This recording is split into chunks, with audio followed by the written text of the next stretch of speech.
and I'm glad to represent you our next speaker, Dr. Bassam Mahboub, who is a consultant pulmonologist and the head of pulmonary medicine and consultant pulmonologist at the Rashid Hospital. And he served as a program director for care model innovation in DHA from 2016 to 2018. And the topic of his presentation will be infectious exacerbation of asthma and COPD. Dr. Bassam, it is your stage. Assalamu alaikum. Good afternoon, and thank you very much for inviting me. I think few things I'd like to say before I start my talk. I'm very happy to see the Internal Medicine Society is coming up as a society. I think, in my opinion, this society should be the biggest and should be leading the care practice in terms of coming up with so many topics that they were kind of orphan. We didn't know which society should be taking it. And I'm quite happy that at the board there are a diversity of good consultant specialists from different ones, like Jamila, who's gastro, and Abdullah, who was a cardiologist, and plus others. So I really would like to thank them for inviting me, and I really wish them a good luck, and I'm sure there are more people attending online.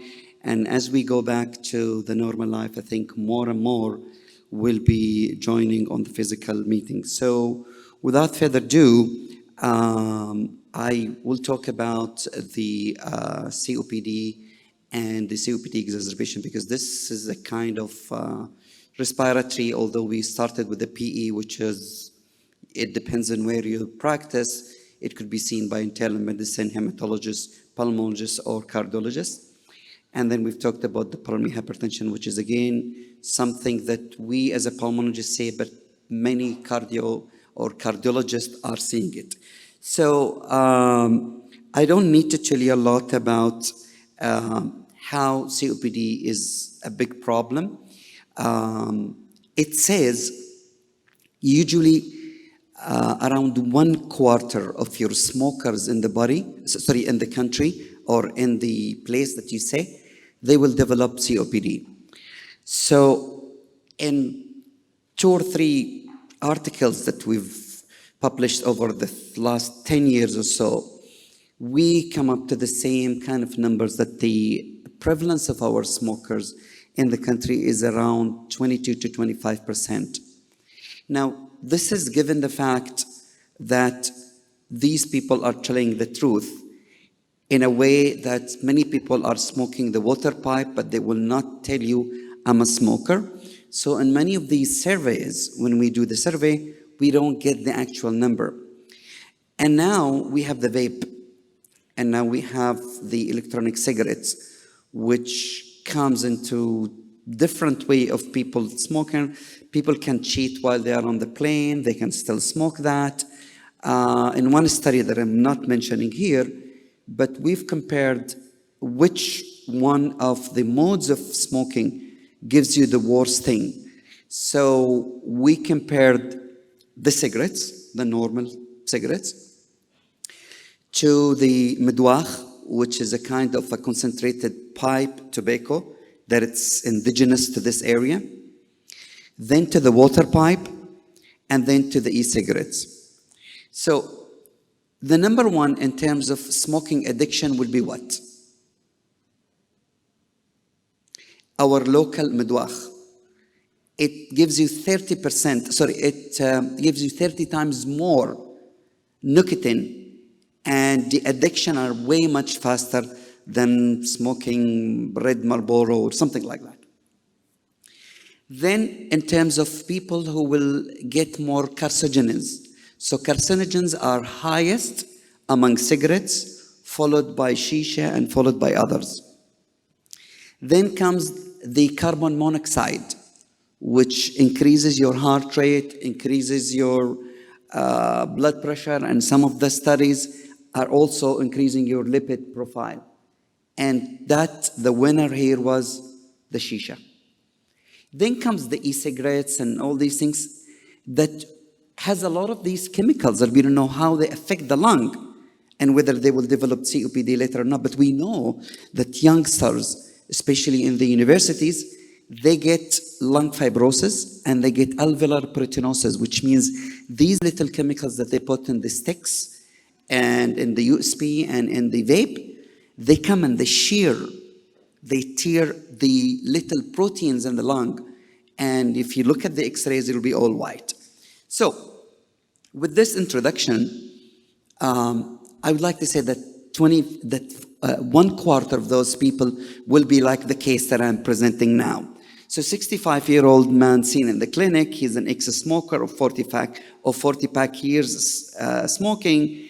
He takes LAMA. So again, the medications in the respiratory field are either long-acting beta agonist or long-acting muscarinic, like Atrovent or something like that, but it's a long-acting.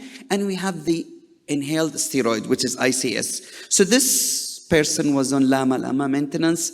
Still, he was not feeling well. He came to the hospital. For the last 6 months, he's been coughing, breathlessness, wheezing, and you can say that his lung function is not normal. So anything above 80% is normal. So you can tell clearly that this patient is having an obstruction. His chest X-ray didn't show anything except that there is a hyperinflation and his eosinophil high. So my question to you, I hope the question comes here. Yeah. So do you add something like theophylline to this guy? Do you want to give something for the eosinophil? Forget about the names. I'm just talking about, so do you give something more bronchodilators or do you give something anti-eosinophil? Do you add inhaled steroids?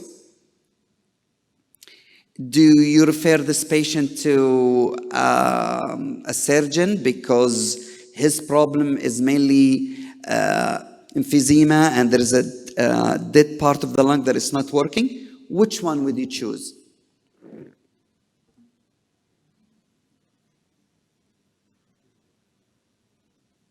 And there is something to start antibiotic. Okay, so I guess not many of you knows number A and B, so I don't think you will choose it. Many of you will not do a surgical referral without referring it to a chest physician. So I would assume that most of you choose C or E, which is probably the right thing. So this person has something called COPD exacerbation. So it's not just a coughing smoker. No. People who smoke, they have COPD, they cannot breathe normally.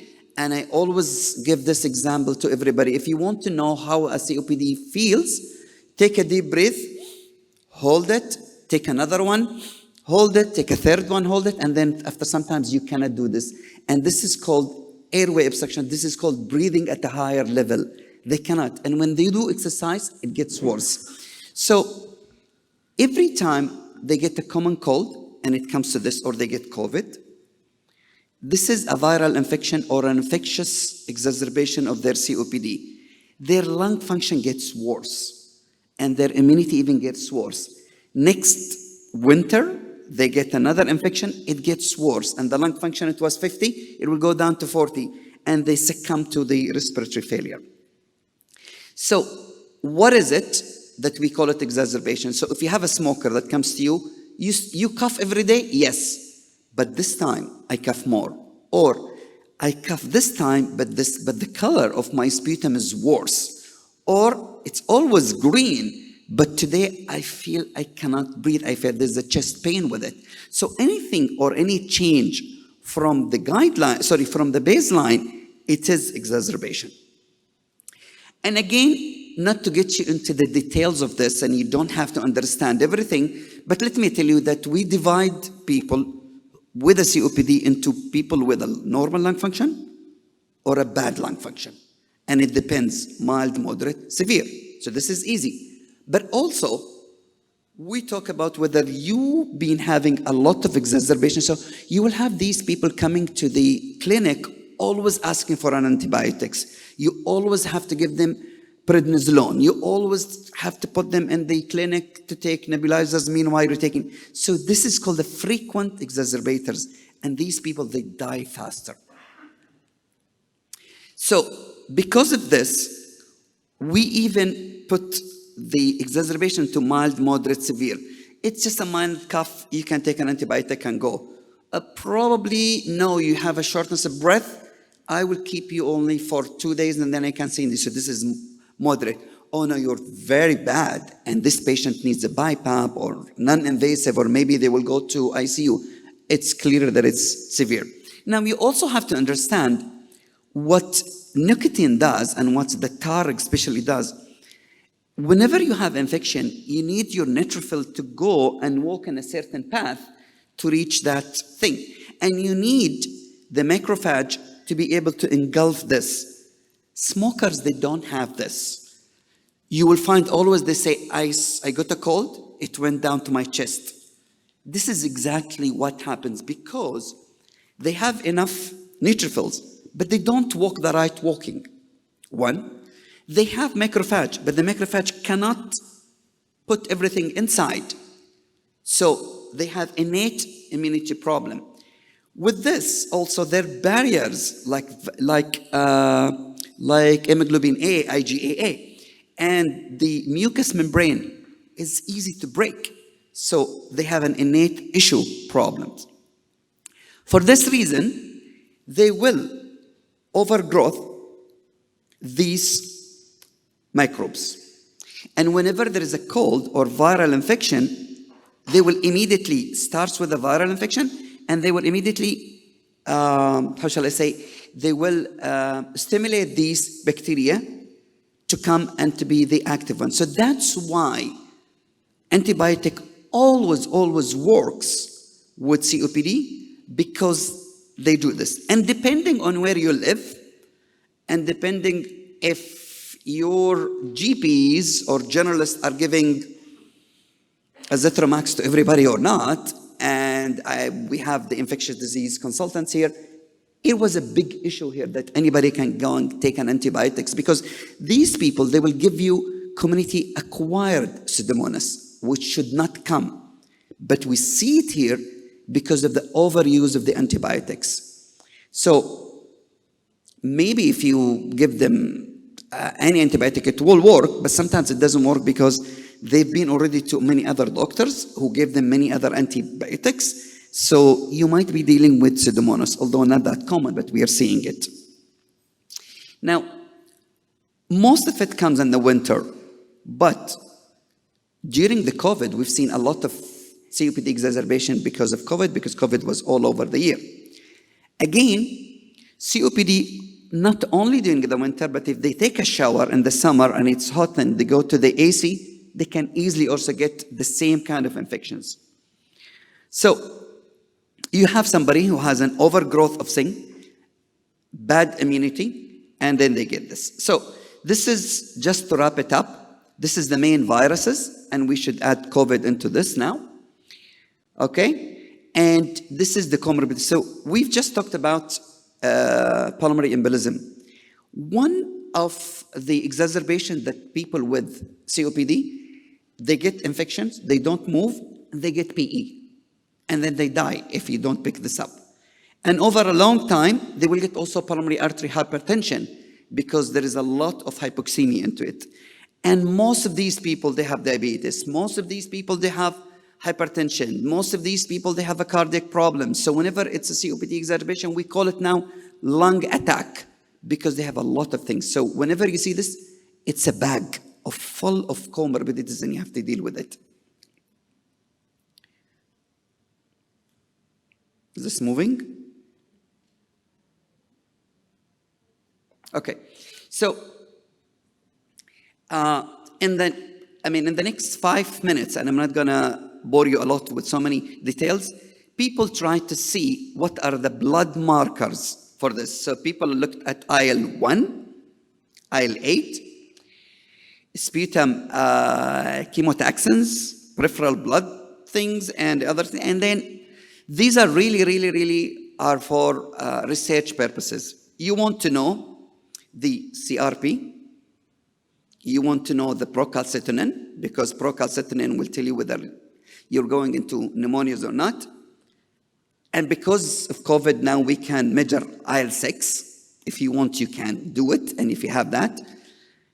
PNP, because many of these people, they have a cardiac association with this, and sputum eosinophils. These are the ones, if you see it in your clinic, you said that, well, this patient is most likely going to have a bad infection. All right?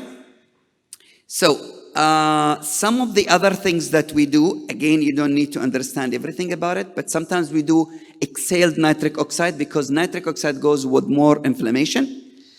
And the antibiotics, you start with the ones that you're familiar with. I will go with the beta-lactams always, but if the patient has been taking a lot of antibiotics before, I will go for fluoroquinolones, because there is a question mark of resistance and question mark of Pseudomonas. If they cannot breathe, you will go for non-invasive, which is another talk, but they do well because non-invasive save them from being ventilated. All right? So this is a little bit of the of predictors. So people with so many cardiac comorbidities, they usually do worse with their COPD. This is just to show you that CRP is related to bad outcomes of the COPD. And this is just to show you also that any previous infection, so Mr. Ali got infection last year, this year it's not going to be the same, he will do worse, and family has to understand this, and patient has to understand this. So that I was walking, I was going to the mosque normally. Well, you had 2 or 3 things, your lung function will get low, the quality of life go. Please screen all those people for depression. I write a lot of Cipralex now, more than what I used to do, because many of these people, they have I mean, you just imagine, you always thinking that you can stop breathing. You'll always be anxious and you will feel depressed. Okay, so we stopped giving Atrovent, Ventolin. We give something longer acting. So we give LAMA, long-acting anti-muscarinics. We combine it with LABA, long-acting beta agonist, and inhaled steroids.